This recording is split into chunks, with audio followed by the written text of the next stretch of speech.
Students, मैं तरुणा वर्नी। हुण आपां अगे मोशन वाला लैसन जिहड़ा है अगे करन लगे हां। Now come speed. What is speed? The speed of a body gives us an idea of how slow or fast that body is moving.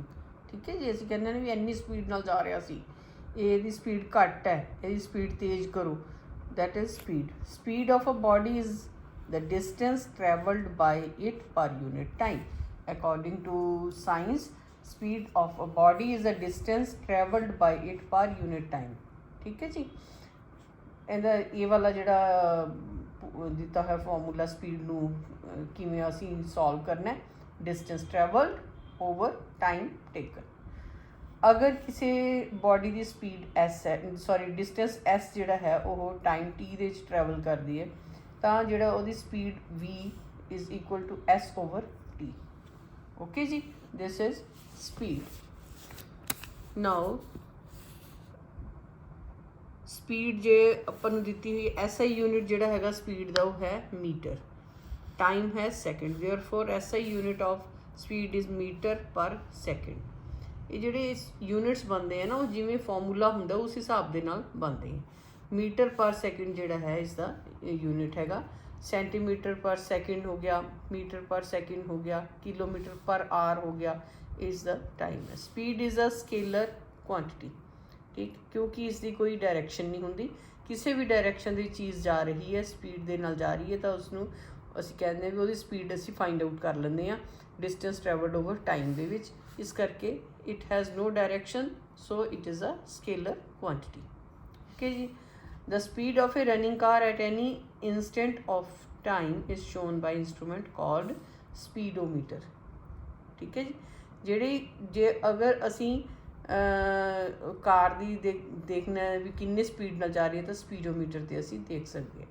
The distance travelled by car is measured by another instrument called odometer which is also installed in the car. It records the distance in kilometres, कितना distance जो kilometres असी cover किया उन्होंने वो जोड़े instrument के नाल असी मेजर करते हैं, that is odometer.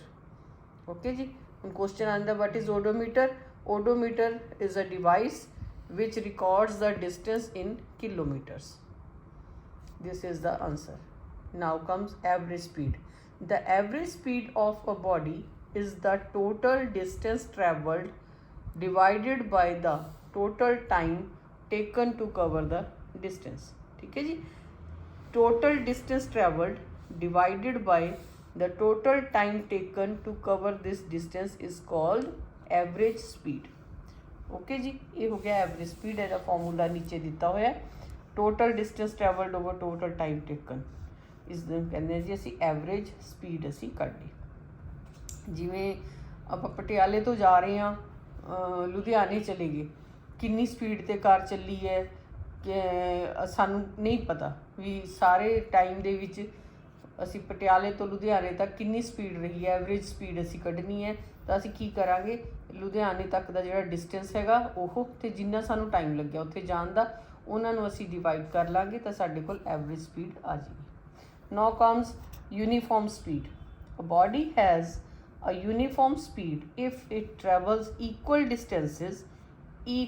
Distances in equal intervals of time, no matter how small these time intervals may be. Uniform speed की होंदी है?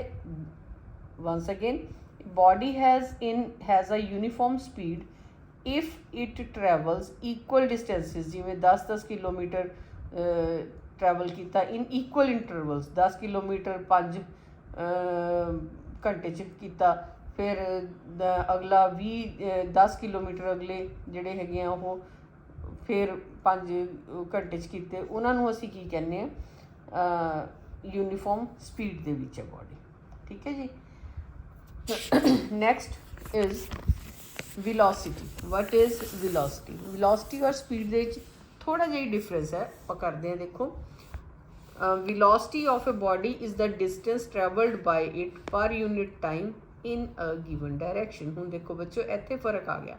स्पीड विच कोई डायरैक्शन नहीं है, वो सिर्फ यही है body speed of a body is a distance travelled by it per unit time. But In case of velocity, velocity of a body is the distance traveled by it per unit time in a given direction. ठीक है जी, इस direction आ गई, that is vector quantity, velocity is vector quantity, speed is scalar quantity. ये दा formula हो गया, distance travelled in a given direction over time taken.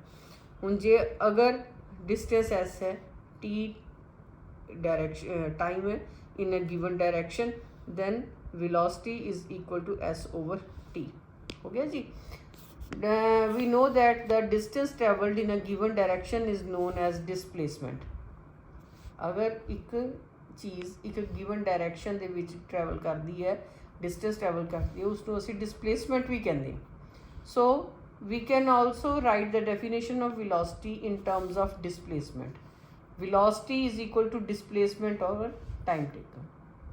मेरी गल समझ गए तुसी भी? अगर यह है distance travelled in a given direction, तो इसनों असी डिसप्लेसमेंट भी कहने हैं।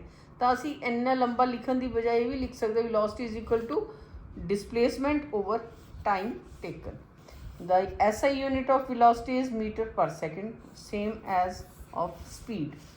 Okay ji.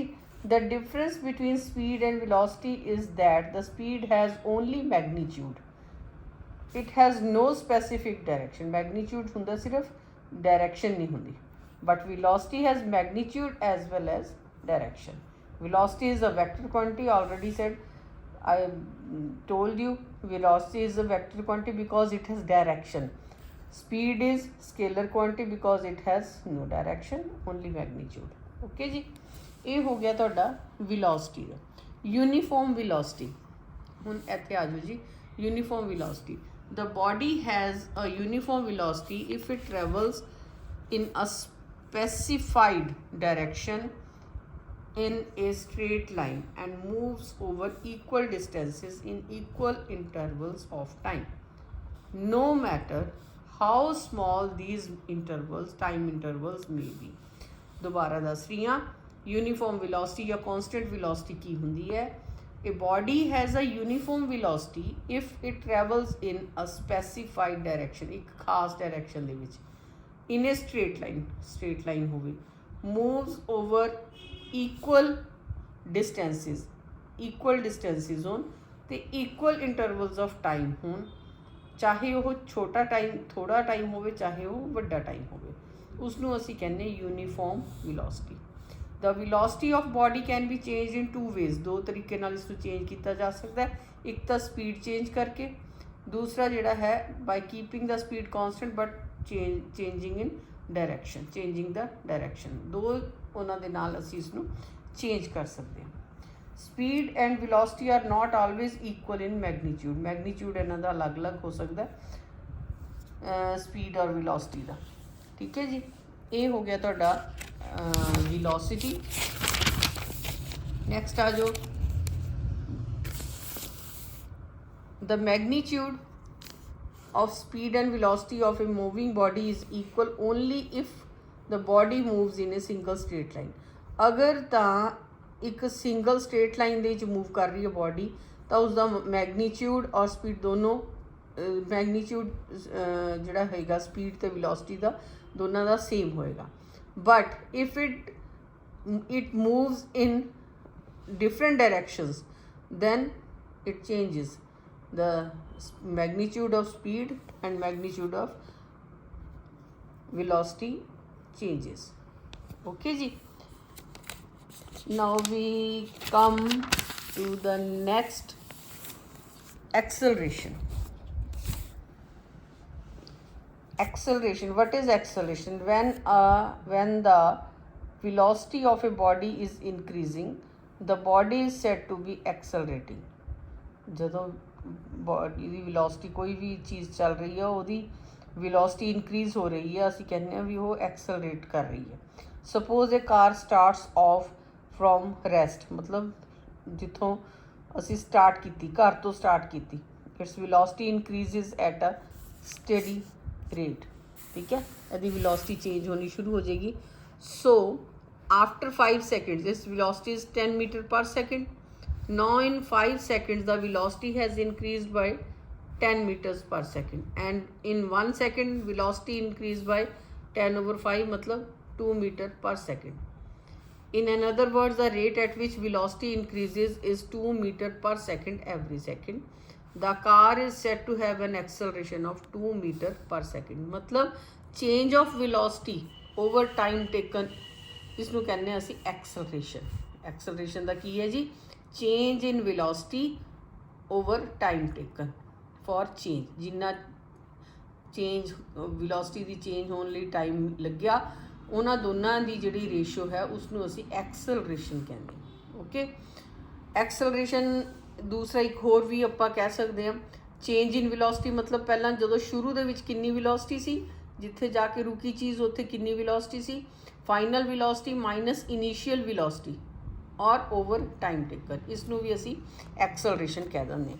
ਐਕਸਲਰੇਸ਼ਨ ਨੂੰ ਅਸੀਂ ਸਮਾਲ a ਦੇ ਨਾਲ ਜਿਹੜਾ ਹੈ ਡਿਨੋਟ ਕਰਦੇ ਹਾਂ।